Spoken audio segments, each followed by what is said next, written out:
Another fine Saturday morning. I'm way too early.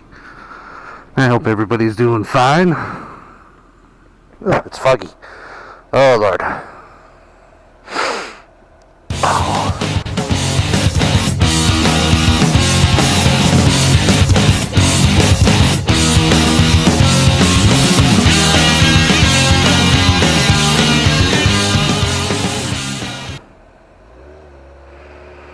Come on, people.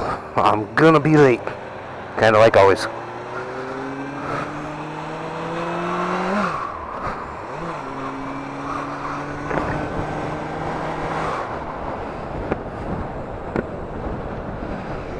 Hopefully that's not too loud. It's enough air that I can see. Oh.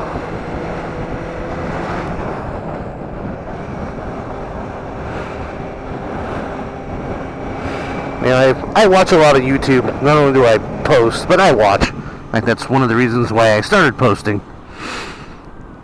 And you hear from all the motor vloggers about how YouTube doesn't pay motor vloggers anymore, which is great. And I'm starting to try and do it, and now you can't make any money on it, which is awesome. Typical of my timing. But then it got me thinking about the public's perception of motorcyclists in general. It's not just YouTube, it's everybody. Everybody that isn't a motorcyclist or hasn't been around motorcyclists. Yeah, I bet if you asked any of these people in these cars here what they thought of me, I bet you most of them would tell you I'm a complete asshole. They've never met me, they've never talked to me. They might be right. But the perception is, because I ride a motorcycle, that somehow I'm a bad guy. That I'm gonna, murder their children in their sleep and, do nasty things to them. Unlike that guy who couldn't wait to make his left. I'm sure he's a perfectly nice guy. Or if you ask anybody that drives what their opinion of somebody that drives this Kia in front of me, I'm sure they'd say that person's a nice person because they drive a happy little Kia. But a motorcyclist? Nope. Motorcyclists are evil. They're bad. They sell drugs. They beat their wives. They go too fast. Everything that's wrong with society, you can probably point to a motorcycle and says it's that guy's fault. And that makes me wonder where that perception comes from.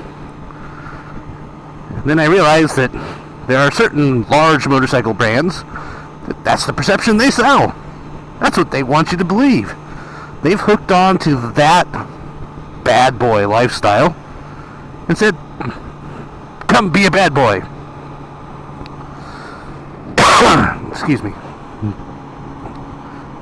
We're dangerous and we're evil and we're bad, and we're not afraid of proving it. Buy some black leather accessories with our name on it too, by the way.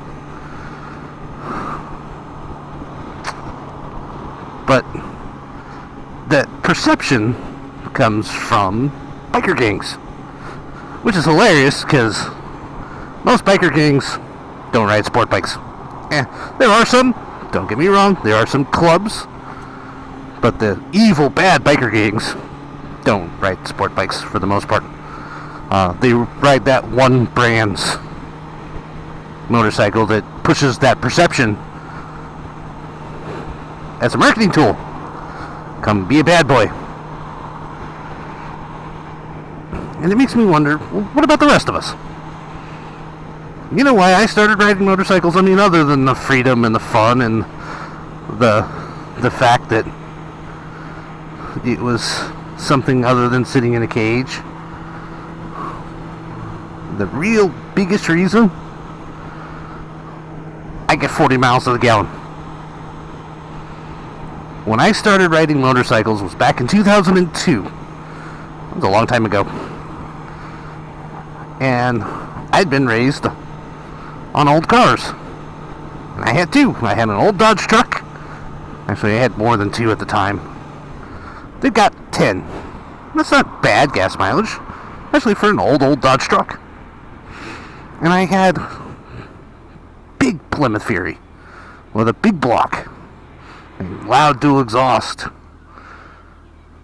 It got 8 sometimes if I was light on it. Or we were doing 100 miles an hour. That car got great gas mileage at highway speed because of the gearing. I stepped into motorcycling because I couldn't afford to drive them. And that was just when the price started to go up. I mean, it quit being 98 cents a gallon for regular.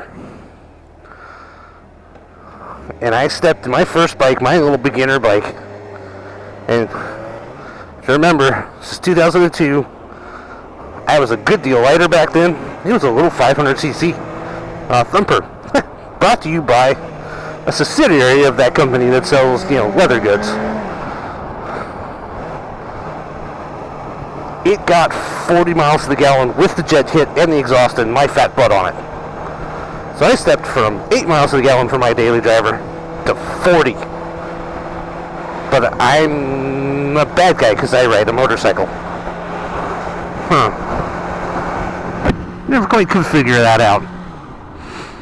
The next bike was a 650. I stepped up. I didn't have anything inline 4 or more than 1,000 cc's until 2012. I mean, my big Beetle that I got in 08 was a 1200, but it was still a V-twin. And I think part of the perception of us being bad is we're fast. We could be fast and dangerous, but man, you can get in any car and go fast anymore. I mean, car companies are putting out minivans that make 300 horse. What's a minivan need 300 horsepower for? Somebody explain that to me. I'm still trying to figure that out. It's like, that's pretty impressive. Why? I mean, you could get into the silly, like, Hellcat stuff with 707 horse. It's like, what do you need that for? Where the hell are you going to use 707 horsepower? Anywhere. At all. I mean, granted, probably fun, but the hell? Now, are motorcycles quick? Absolutely. Are they dangerous? I find most of the dangers comes from the SUVs. Which, why the hell, if you're going to work on a Saturday morning, and it's just you, do you need an SUV with 3 rows of seats? It's just you. Now, I understand a big family, and I understand some of that. I even owned an SUV with 3 rows of seats. You know how many times we used the 3rd row? Never. We folded it down and used it to put groceries back there. Never. So why commute with a giant SUV? I mean, it's bad enough my wife commutes in a pickup truck, but it's a single cab. So there's not like 18 seats in the damn thing. And it's not a great big engine. So I just don't understand where motorcyclists are evil or bad. There's this perception based on one facet of motorcycling. That'd be like grouping all car owners together and saying you all are Mustang owners. And then you're going to run into crowds automatically just because of a few bad apples. And the rest of us, we're just trying to go to and from work. We're not bad people. And maybe the rest of the world should look at us. It's not bad people. Because all the gas that I'm saving, let you guys drive your giant SUVs. Over and over and over again. Hey, look, you gonna pull out in front of me? See, that guy probably thinks I'm a complete asshole because I'm in his way. Oh well. Anyways, I am almost where I need to be.